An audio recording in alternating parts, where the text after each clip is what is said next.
Halo semua. Halo. Kenalin, nama aku El. Dan aku tadi kesini naik motor, teman-teman, buru-buru banget. Di jalan hampir aja nabrak jadwal kuliah. Untung libur semester kan, jadi nggak nabrak. Tapi aku ini anak motor banget. Anak motor banget, kemana-mana naik motor lah. Dan menurut gue, di jalan tuh yang nyebelin adalah ketika di lampu merah. Apalagi kalau siang hari panas. Tapi pengendara motor tuh selalu punya cara biar nggak kepanasan. Aku pernah lihat ada pengendara motor yang pakai sarung tangan oven. Sama oven-ovennya. Yang masih ada bolu kukusnya. Pernah juga aku lihat ada pengendara motor berhenti di pohon. Di atasnya. Enggak dong, di bawah pohon. Di akarnya. Bahkan pernah ada kejadian di Argentina. Ada pengendara motor neduh di bawah bayang-bayang Maradona. Emang kacau orang Argentina. Dan menurutku lampu merah adalah tempat di mana skill pengendara motor tuh diuji. Apalagi kalau macet. Karena pengendara motor selalu punya dua misi. Yang pertama berhenti paling depan dan yang kedua kaki nggak boleh nyentuh aspal. Lampu merah nih, macet. Kanan mobil, kiri Ayla. Kita di tengah, mau ke depan. Otomatis kan ruang gerak kan sempit ya. Di sini skill berkendara diuji. Macet, kanan mobil, kiri mobil.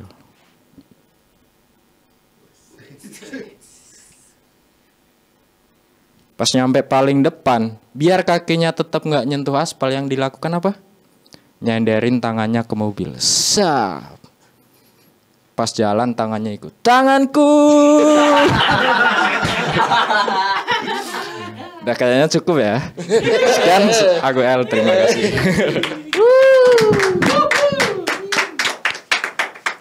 Selamat datang teman-teman di dosis tawa mingguan. Tawanya hari ini, selesainya minggu depan. Selamat datang buat teman-teman yang menonton hari ini di YouTube TVRI Yogyakarta Official. Selamat datang, ini adalah acara dosis tawa mingguan di mana kita akan ngobrol-ngobrol sama komika-komika Jogja yang wow, yang tangannya ke bawah mobil tadi. Perkenalkan, nama saya Sanpas dan hari ini saya bareng sama El. Halo El. Halo Mas. Tadi materi tadi saya sebenarnya ada pertanyaan. Ya, apa tuh Mas? Tadi kan naik motor. Iya. Di kanan mobil. Di kiri Ayla. Iya. Yang ini mobil apa? Maksudnya kalau ya kanan mobil kiri Ayla ini apa? Nah, itu makanya nggak tahu mereknya. Oh. Mobil Ayla. Tapi ini kan tanganmu udah balik. Udah. Berarti udah kekejar. Udah kejar. Dapat ya. tadi. Kenapa? El ini bergabung di Stand Up Indo Jogja udah dari kapan, El? Kalau di Stand Up Jogja dari 2017. 2017 itu kalau boleh tahu ininya apa? Triggernya untuk akhirnya gabung gitu. Karena kan kalau di Stand Up Indo Jogja sendiri kan berdirinya tahun 2011. Dan kalau misalkan hari ini nih direkam tanggal 14 Juli, itu tanggal 20 Julinya ulang tahun. Selamat ulang tahun. Ulang tahun. Tapi tergantung kalau misalkan tayang ini 14 Juli 2026.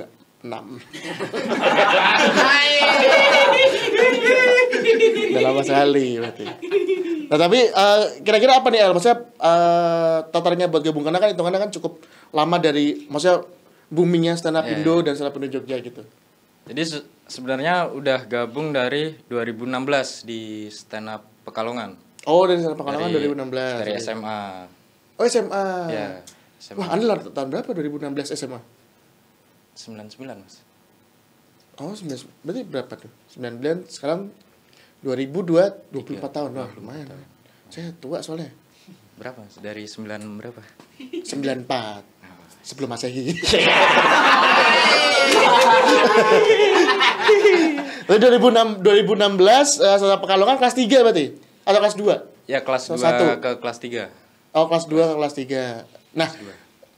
Nah, aku berarti tarik ke belakang ke waktu di Pekalongan. Itu ininya apa? Maksudnya Masa anak SMA kan di masa segitu kan biasa-biasa mabok gitu kayak ini apa ngejualin titik di Honda Jazz. Tapi ini kira-kira apa? Maksudnya kelas 2 ke kelas 3 tuh wah pengen stand up nih. Triggernya udah lumayan lama dari SMP. SMP kelas 3 tuh ada temen sekelas yang dia nyeritain cerita lucu. Ternyata materinya Viko di Suci 3. Oh, udah kecil-kecil maling ya. Materi orang. Iya. Penasaran ku cari-cari. Ku cari-cari, nonton-nonton, baru tertarik gabung di pas SMA kelas 2. Kayak SMA kelas 2 gabung stand up Pekalongan berarti ya? Stand up Pekalongan. Stand up Pekalongan. Itu waktu masih ingat gak jokes pertama waktu di stand up Pekalongan? Ntar dulu. Lucu gak waktu open mic pertama? Ada titik lucunya sih. Ada titik lucu. Nah, titik yang itu kamu ingat gak? Ininya materinya apa gitu? Atau mau ngebahasnya soal apa? Lupa, tapi kalau jokes yang ku ingat awal-awal ini. Aku kan dulu anak IPS. Anak IPS. Dan anak IPS tuh terkenal malas-malas. Iya, karena sering main PS ya. Kalau anak IPA sering main P. Aduh, udah lucu lagi. Anak IPS. Terkenal malas-malas. Males. Disuruh belajar malas, disuruh berangkat sekolah malas. Bahkan saking malesnya disuruh males-malesan males. Aduh malas nih aku males gitu. Gitu. Lumayan. Tahun segitu mah udah lucu sih dan maksudnya hitungannya untuk SMA ini juga ya maksudnya barrier apa minimumnya tuh rendah gitu. Ngomongin sekolah, ngomongin pacar. Nah, tapi di itu kan maksudnya kan stand up komedi kan ya sering ini ya, maksudnya ngadepin orang banyak. Nah, kamu tuh waktu kelas 2 SMA ke 3 SMA tuh ininya grogi gitu atau apa kayak udah biasa sebenarnya atau gimana? Maksudnya kan untuk anak SMA kan agak berat ya untuk ngadep di depan umum gitu. Nah itu iya, grogi banget sih. Tapi untungnya di waktu aku gabung open mic stand up Pekalongan tuh ya kayak gini yang nonton cuma komik-komik, jarang ada penonton umum. Jadi belum kena banget ininya, tetap masih grogi tuh. Oh, tapi teman-teman sendiri lah hitungannya ya. Hitungan teman-teman sendiri. Nah, terus kemudian dari Pekalongan ke Jogja kuliah. Dan kan aku kuliah di UMY kan. Oh iya UMY, oke. Nah, ada temanku si Aldi. Aldi. Kuliah angkatan 2015 dan aku sengaja pengen di UMY karena ada dia stand up juga di situ. Berarti sebelumnya pengen kenal gabung dulu. juga. Oh, oke. Tapi sebelumnya kenal dulu Aldinya. Iya, kenal dulu. Di Pekalongan? Di Pekalongan. Oh, berarti Aldi tuh satu tingkat di atasmu? Apanya ini? Gabung stand up-nya? Kuliahnya enggak? Bapak. Ya, Aldi 2015, aku 17. Oh, 2017. Jadi buat yang belum tahu, Aldi ini salah satu komik di UMY. Hitungannya apa di Pekalongan? Rising Star atau Star hitungannya? Bahkan mungkin hitungannya founder dia. Oh, hitungannya founder di Pekalongan. Dia bikin Pekalongan. Maksudnya apa sih dia? Founder stand up Pekalongan. Oh, founder stand up hitungannya Pekalongan. Awal-awal dia. Maksud gue kira kayak Pekalongan dulu hutan gitu kayak Aldi. Dan berdiri 2016. Pekalongan baru ada 2016. Oh, berarti tertarik karena si Aldi adalah founder Pekalongan, dia kuliah di UMY, terus aku masuk UMY lah. Ya. Untuk biar ikut dia gitu. Nah, waktu kamu pertama kali datang ke Jogja itu berarti setelah di Pekalongan udah 2 tahun ya?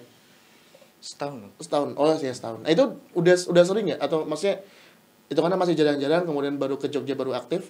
Lumayan sering. Oke, lumayan sering. Nah, berarti ini enak nih karena beberapa tamu di dosis tamu mingguan tidak ada yang dualisme komunitas nih. Jadi aku pengen tanya aja soal perbandingannya. Nah, kira-kira bedanya dari Pekalongan kemudian ke Jogja nih, maksudnya apa yang dirasain gitu, kayak apa lebih rame atau lebih enak atau misalnya kayak di Jogja gitu kayak Jawanya medok semua gitu kayak orang Jogja suka ngomongin di belakang. Maksudnya kayak ininya gimana nih? Ada perbedaan nggak? Karena Pekalongan kan Pantura kan itu kan ya? Ya, Pantura. Ya. Kalau aku ngerasainnya karena di Pekalongannya dulu, jadi kayak ya itu barrier barrier sense humornya itu masih rendah. Hmm. Nah, kan aku di Jogja dari 17 sampai sekarang jadi makin meningkat bedanya itu sih. Kalau yang kurasain nggak tahu yang sekarang di Pekalongan gimana. Oh iya iya iya. Kurang tahu. Karena kan maksudnya hitungannya ya semakin berkembang kemudian pindah ke Jogja. Mungkin dapat ini ya dapat masukan lebih banyak juga segala macam. Ya. Tapi impresi pertama tentang stand up di Jogja apa? Ketika gabung, oh ini komunitas, oh ini real komunitas gitu. Atau apa gitu. Dulu karena kan open mic di Jendela Coffee kan. Oh iya dulu kan Jendela Coffee. Aku selalu dibilangin jendela tuh ngeri. Kalau pecah susah. Karena nggak ada jendelanya.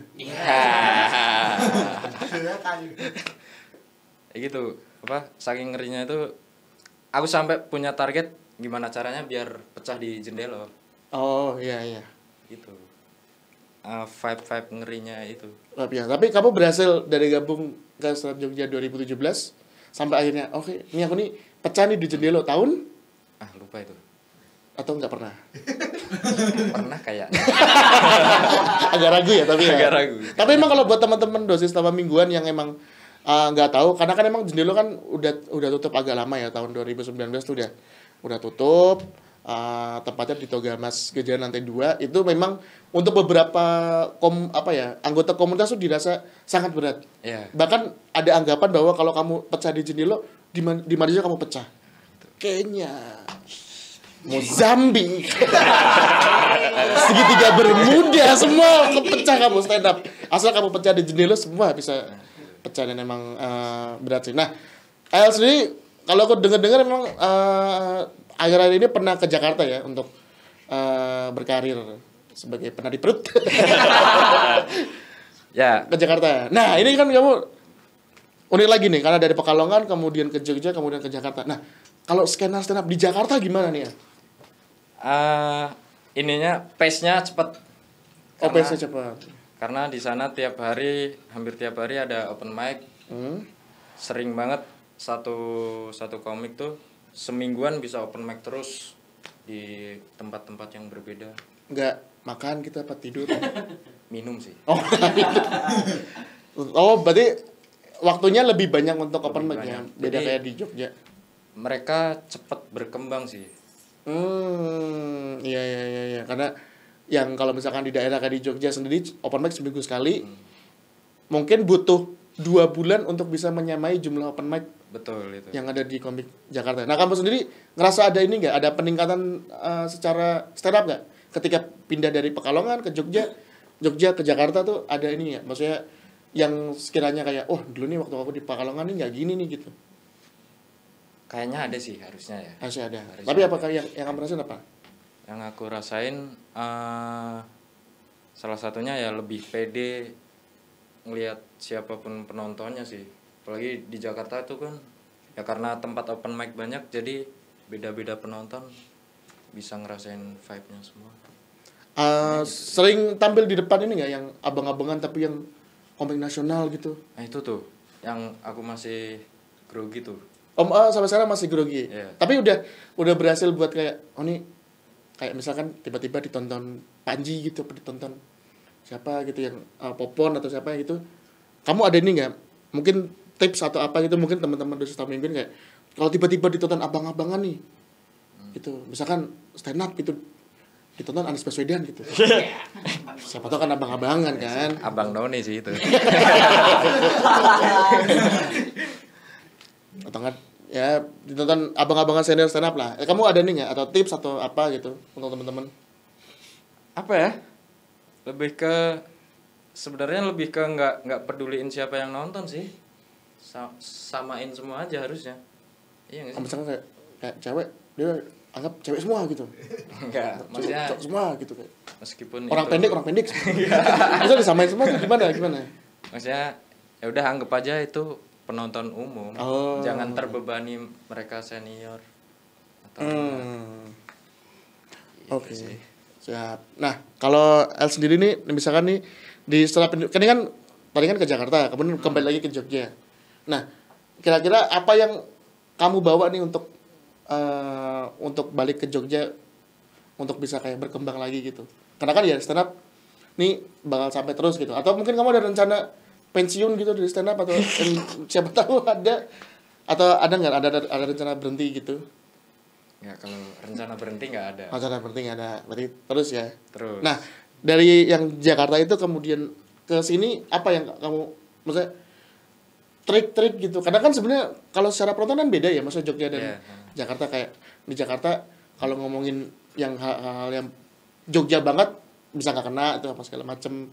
Nah itu apa yang kamu bawa ke Jogja gitu? Ilmu gitu yang kamu bawa ke Jogja? Ini aku yang paling ku inget ini. Karena aku mainnya aneh-aneh gitu kan.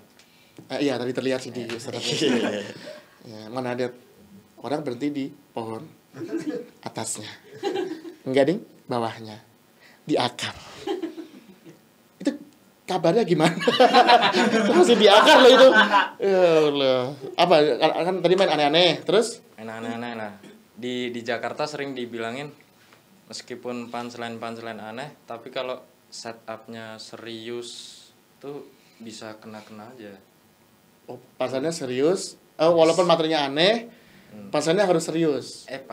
Punchline aneh, setupnya harus serius dan meyakinkan gitu loh. Oh, serius sama meyakinkan. Makanya tadi juga itu ya kamu melakukan itu tadi ya untuk yang materi motor. Tadi karena premisnya adalah dan setupnya lupa tadi. Pengen nonton lagi, nah kita rewind dulu. Editornya biar kerja.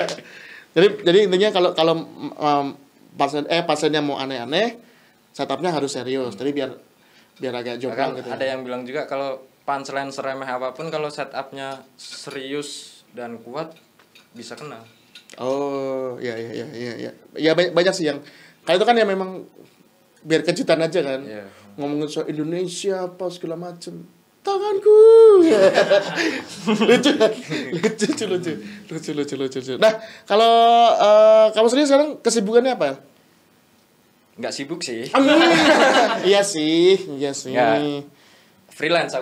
Oh, freelance. Ada freelance desain sama ini joki bikin CV. Oh, joki bikin CV. Jadi buat lamar kerja.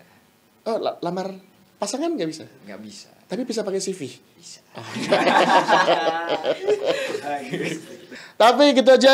Kalau aku sih terakhir, ini pertanyaan terakhir buat kamu nih, karena udah dari 2016 stand up Pekalongan, kemudian ke Jogja, kemudian pindah ke Jakarta.